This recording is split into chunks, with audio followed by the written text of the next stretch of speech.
করে সুমহান কোরআন কোরআন। আসসালামু আলাইকুম ওয়া রাহমাতুল্লাহি ওয়া বারাকাতুহু। সম্মানিত দর্শকবৃন্দ, আপনারা সকলে ভালো আছেন? আলহামদুলিল্লাহ। কালকে হরফে মাদ্দা ক্লাস করেছিলাম। হরফে মাদ্দা তিনটি, সেটা আলিফ, ইয়া, ওয়াও।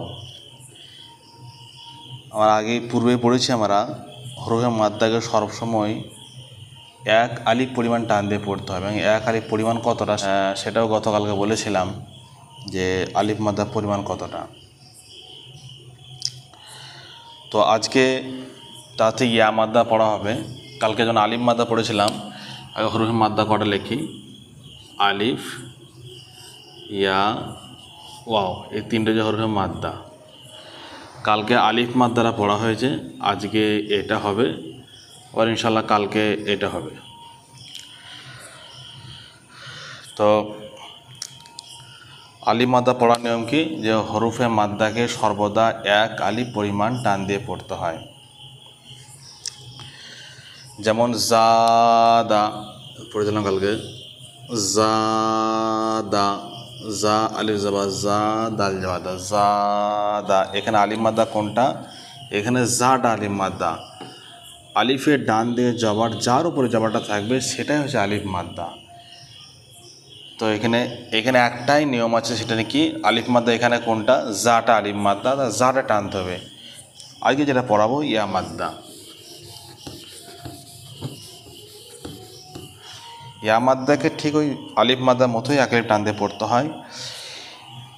এই ইয়া মাদ্দাকে আলিফ মাদ্দার মতোই এক আলিফ পরিমাণ টান দিয়ে পড়তে হয়, এবং মারুফ পড়তে হয়, মজহুল পড়া নিষেধ।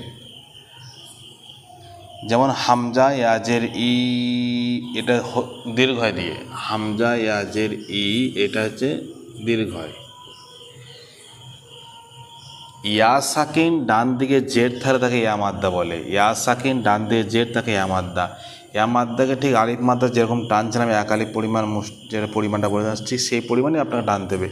হামজা ইয়াজের ই, বা ইয়াজের বি, তা ইয়াজের তি, ঠিক এরকম টানতে হবে। আগে পুরোটা লেখে নিই আগে। তো আলহামদুলিল্লাহ, আমরা যেটা লেখলাম দেখেন এখানে,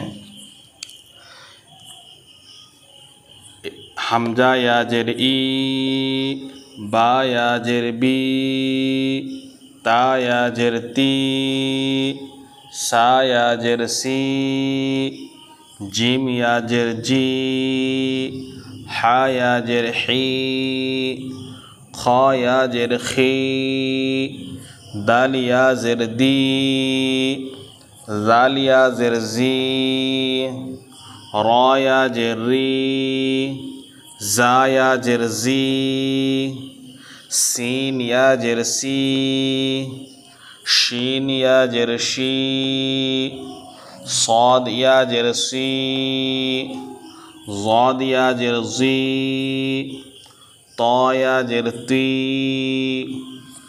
জ ইয়াজের জি,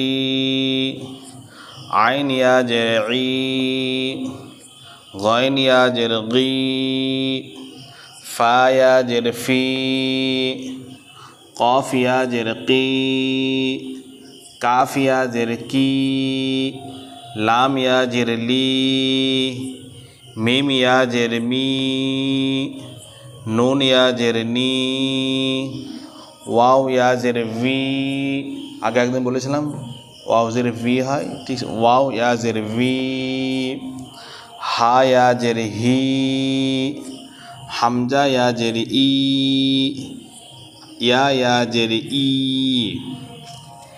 এখানে মারুফ, সবগুলো মারুফ পড়তে হয়। মজহুল কীরকম পড়তে হয়, যেমন যেটি হামজা ইয়াজের ই, এটা হর্ষয় দীর্ঘয় যে বলা হয়, হর্ষয় দীর্ঘয়, সে দীর্ঘয় দিয়ে হামজা ইয়াজের ই এটা চেপে। আর কেউ দিলে হামজা ইয়াজের এ, বা ইয়াজের বে, তা ইয়াজের তে, এটা যে মজহুল, এই পড়াটা হচ্ছে অশুদ্ধ, এটা একদম পড়া চলবে না। আপনাকে পড়তে হবে সবগুলো মারুফ পড়তে হবে। হামজা ইয়াজের ই, বা ইয়াজের বি, তা ইয়াজের তি, এটা হচ্ছে মারুফ। মজুল যেটা আগে বললাম, হামজা ইয়াজের এ, বা ইয়াজের বে, এটা মজুল। তো আলহামদুলিল্লাহ, এবারে এর যে ব্যবহার, এর পড়ার নিয়ে কীভাবে বাক্যের মধ্যে কি শব্দের ব্যবহারটা কেমন হবে, এবার সেটা আপনাকে লিখে দেখাচ্ছি। আগে লিখে নিই, তারপর বোঝাবো ইনশাল্লাহ। তো আলহামদুলিল্লাহ, আমরা এই লেখলাম এটা, দেখেন এই যে পড়লাম আল ইয়া মাদ্দাটা, হামজা ইয়াজের ই, বা ইয়াজের বি করে ইয়া পর্যন্ত, ঠিক তার ব্যবহারটা কেরকম হবে সেটা দেখাচ্ছে এখানে। আগের দিন আমরা পড়েছি আলিম মাদ্দা পড়েছি, যেহেতু আলিম মাদ্দা এবং হারাকাত, জাবার, জের, পেশ এগুলো হয়ে গেছে, সেগুলো সবগুলো মিলিয়ে এখানে আসবে। কিন্তু মানে কিছু হারাকাতও থাকবে এর মধ্যে, যেগুলো টান দেওয়া যাবে না, টান দেওয়া নিষেধ। এবার আলিম মাদ্দা যেহেতু আমরা পড়ে ফেলেছি, আমরা আলিম মাদ্দাটা এর মধ্যে থাকবে, ইয়া মাদ্দার সঙ্গে আলিম মাদ্দাটাও থাকবে। ওয়া মাদ্দা এখন যেহেতু পড়িনি আমরা, তো ওয়া মাদ্দা এখন আসবে না। ওয়া মাদ্দা যখন কাল পড়বো, কালকে দেখবেন আলিম মাদ্দা, ইয়া মাদ্দা, ওয়া মাদ্দা, হারাকাত, জাবার, জের, পেশ সবগুলো মিলিয়ে আসবে দেখবেন।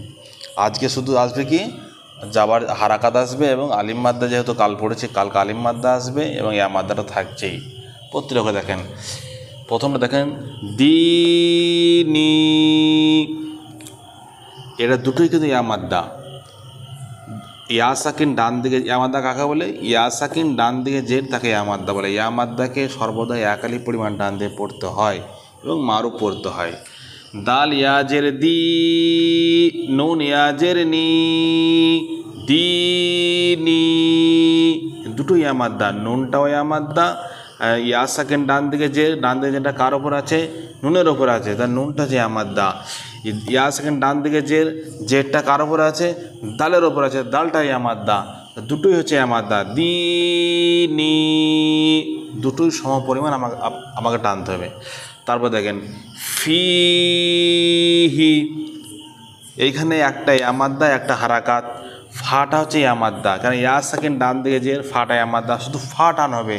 ফিহি, হা টান হবে না, কেন? হাট আছে, হারাকাত আছে, জবর জের পেশ আছে, তার জন্য হা টান হবে না। আরিনি, হামজা জাবার আ, র জের রি, আরি, নুন ইয়াজের নি, আরিনি। এখানে ইয়া মাদ্দা কোনটা? নুনটা ইয়া মাদ্দা। যেহেতু ইয়া সাকিন ডান দিকে যেটা কার ওপর আছে? যেটা যে নুনের ওপর আছে, তার নুনটা যে ইয়া মাদ্দা। কিতাবি, এখানে বলছিলাম যে একটু আগে যে আলিম মাদ্দা যেহেতু পড়ে ফেলেছি আমরা, আলিম মাদ্দা এখানে আসবে একসঙ্গে। তো এখানে দুটো কায়দা আছে।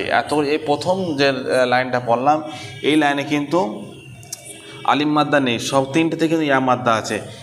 এই যে 4 নম্বর যে শব্দটা আছে কিতাবি, দেখেন কাফটা হচ্ছে হারাকাত। কাফটা কি? হারাকাত। যেহেতু কাফের উপরে জাবার আছে, জাবার জের পেশ থাকলে তাকে হারাকাত যুক্ত অক্ষর বলে। তো কাফটা হচ্ছে হারাকাত আছে। তাটা কি মাদ্দা? আলিফ মাদ্দা। আলিফের ডান দিকে জাবার থাকলে তাকে আলিফ মাদ্দা বলে। সেজন্যে তাটাকে একটু টানতে হবে আলিফ মাদ্দা হওয়ার কারণে। বাটা ইয়া মাদ্দা, বাটা কি মাদ্দা? ইয়া মাদ্দা। ইয়া সাকিন ডান দিকে জের, সেটা বাটা ইয়া মাদ্দা। ইয়া মাদ্দা হওয়ার কারণে বাটাকে আপনাকে এক আলিফ টানতে হবে। কিতাবি, বুঝে আসলো আলহামদুলিল্লাহ। তার জন্য উজিবু, তার হামজাতে আছে হারাকাত, জিমে আছে, জিমটা হচ্ছে ইয়া মাদ্দা। কেন?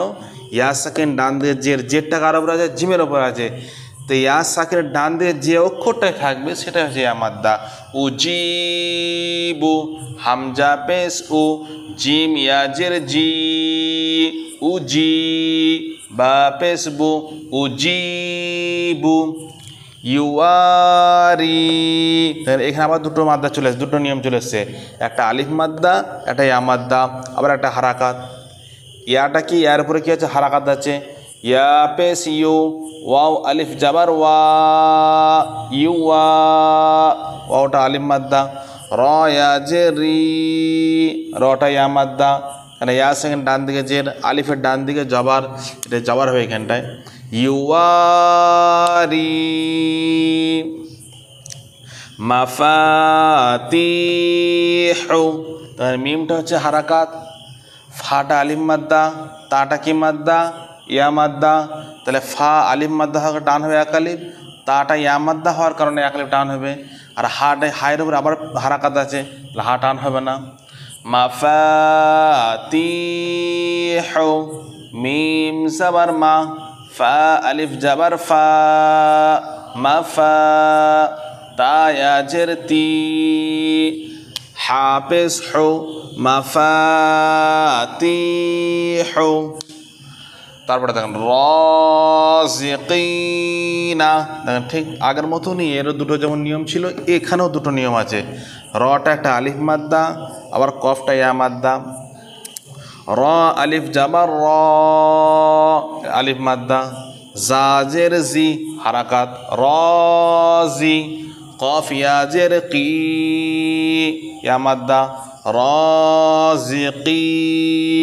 নুন জাবার না, রাজিকিনা।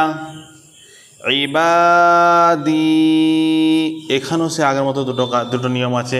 একটা নিয়ম কি আছে, একটা আলিফ মাদ্দা আছে, একটা রেয়া মাদ্দা আছে, আর একটা হারাকাত। ইবাদি, আইন জের ই, বা আলিফ জাবার বা, ইবা। দাল ইয়া জের দি, ইবাদি। আযাবি, এখানেও দুটো নিয়ম আছে। আইন জাবার আ, জাল আলিফ জাবার জা, আযা। বা ইয়া জের বি, আযাবি। বুঝেছিল? আলহামদুলিল্লাহ। তাহলে তামাসিলু, মানে এখানে তাটা হারাকাত, মিমটা আলিফ মাদ্দা, সাটা ইয়া মাদ্দা, আবার লামটা হারাকাত। তা জাবার তা, মিম আলিফ জাবার মা, তামা। সা ইয়া জের সি, লাম পেশ লু, তামাসিলু।